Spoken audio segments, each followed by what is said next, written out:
Okay, we're starting to get some movement now. Starting to get some movement.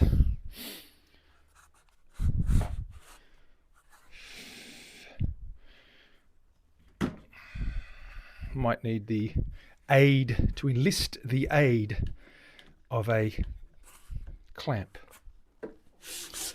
Give me a little bit more stability here. Let's get that under there. It's like a second hand almost. It's not perfect. Might just angle it like so. Got to get away from the edge. I need to be able to clear. Yeah, that's good.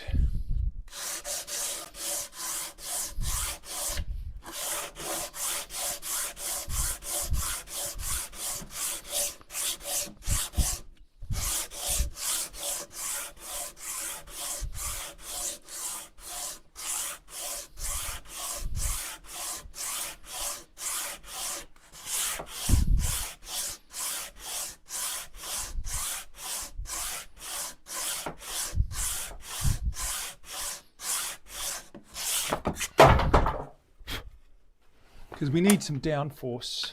That clamp just helps a little bit. Okay, we're starting to get some movement now, which is good. Once that those white mother of pearl, that white streaking stops, we know that we've hit flush. Then we can start pencil marking and getting that nice profile visibly shown. So let's keep going until we get these guys all flush. There's a bit of glue still on there. Obviously it works away at the edges first until it gets round enough to hit the centers. So because it is concave, you tend to miss the middle unless it's sticking up high. So until you get to the edges down. So we keep going.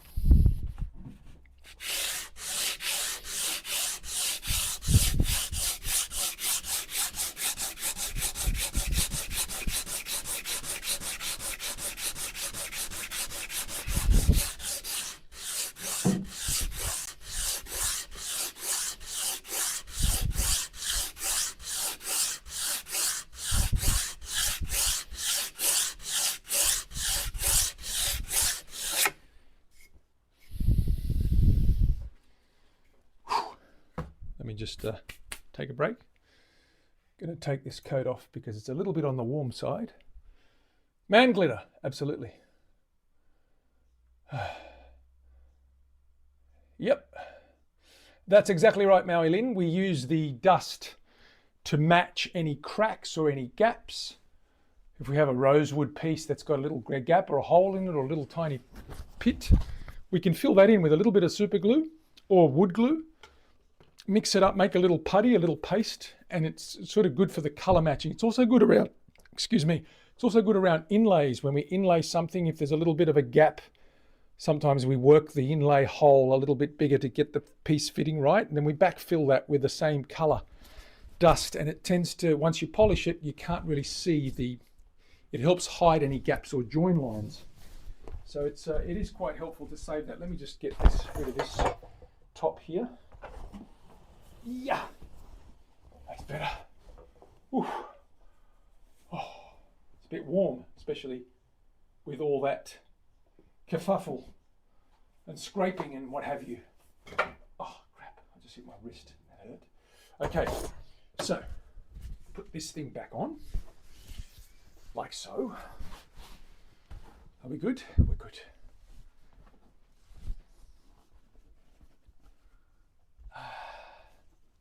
Snowflake, yeah, Tom, they're intricate. Any detailed, yeah, blocks, not so much, square blocks, but anything that's curved and you have to freehand, you're bound to leave little gaps here and there, especially when you're scalpeling out little pieces of fiber to get a clean hole or a clean drop for that inlay piece. BTM, what's going on? Good to see you.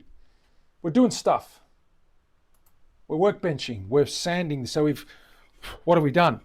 We've clamped the fretboard. You can see it there, nice and clamped. We've shaved it down to the profile of the neck. And what we need to do now is radius this guy, slot them again, or we don't have to slot them now. We've got the slots already in there. Radius this guy and get ready for a carve. So we're almost on the home sort of halfway through the neck build, getting to that home stretch, right? Getting to the home straight.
I hate it when it falls.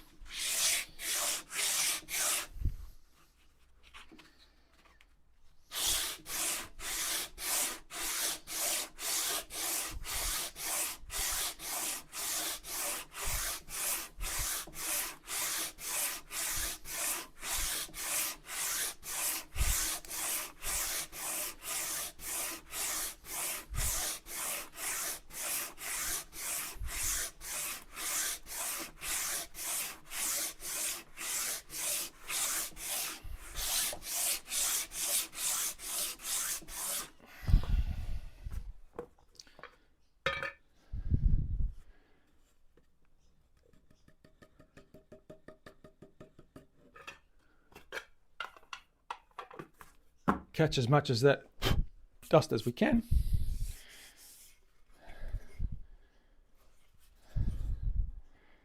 Starting to get a little bit of a round now. We're almost halfway through the shaping.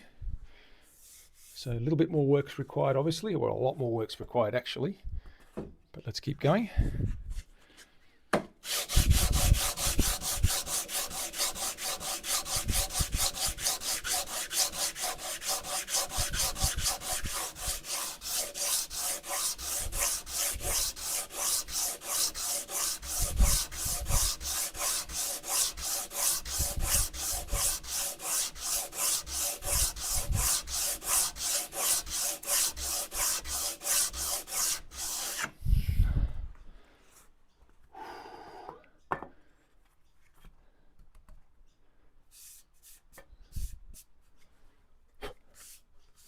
We're getting close. We're getting close.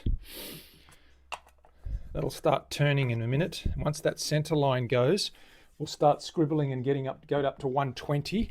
Get rid of that. Then we just layer. We just do small sanding layers and refine that curve. We're just about there. Not quite, but we're almost there.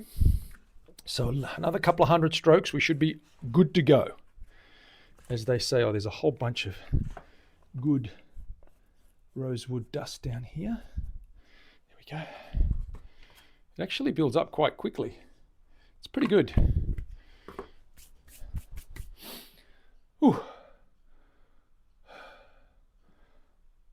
Ah, yes, absolutely. BTM, what happened?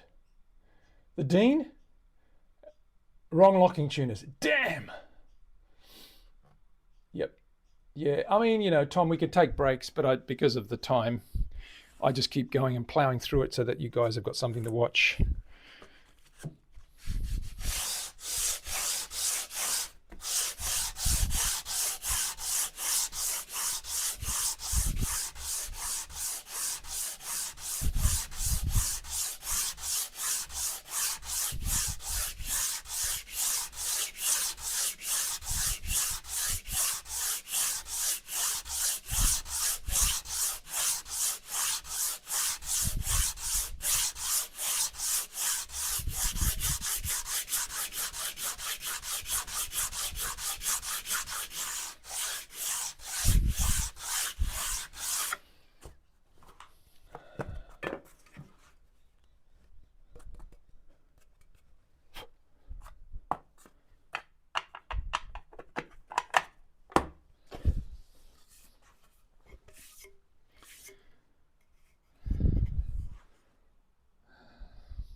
Flip it over.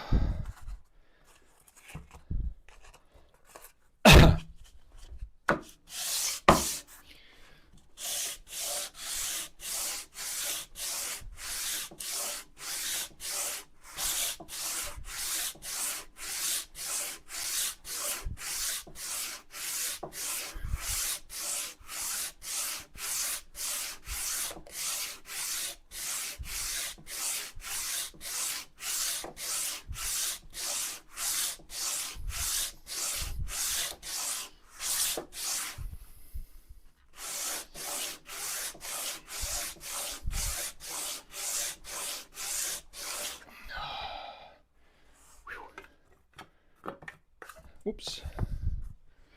Split that.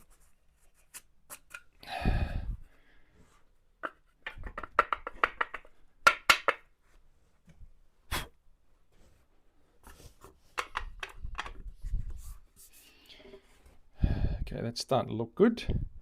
Got a ways to go yet. Got a long way to go yet. We'll spend another half an hour just sanding this thing.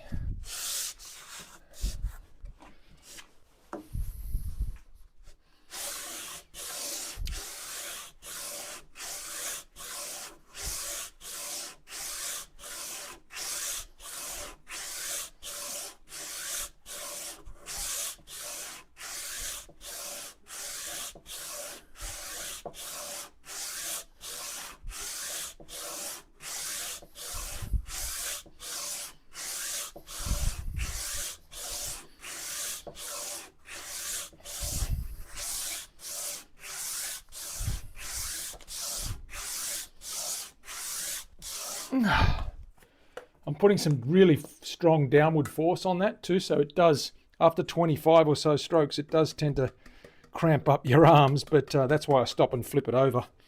Also to maintain focus and get an even distribution of pressure and wear. We don't want any bias. Yeah, that's coming along. It's almost there. These are flush, which is really nice. These are not, which means I need to focus down this end a little bit more. So that's okay, we'll do that.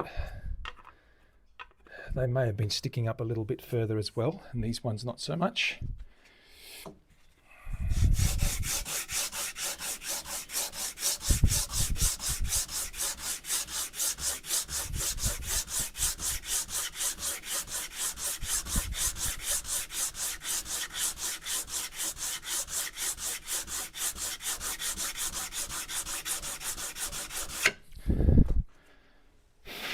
Oh, that's good. Once I get that nice and round, then I can follow the rest of that path up the neck. Whew. Getting close. Yes, we are. Whew.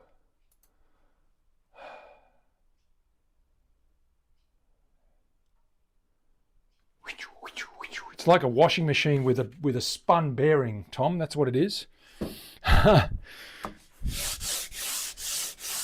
ASMR. So many people enjoy this.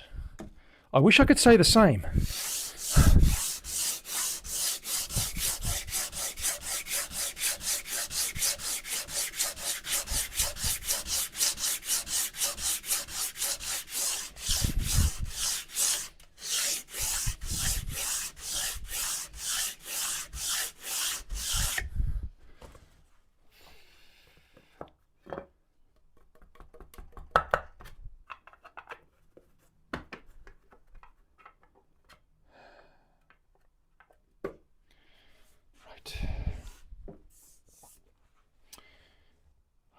Yeah, looking pretty good.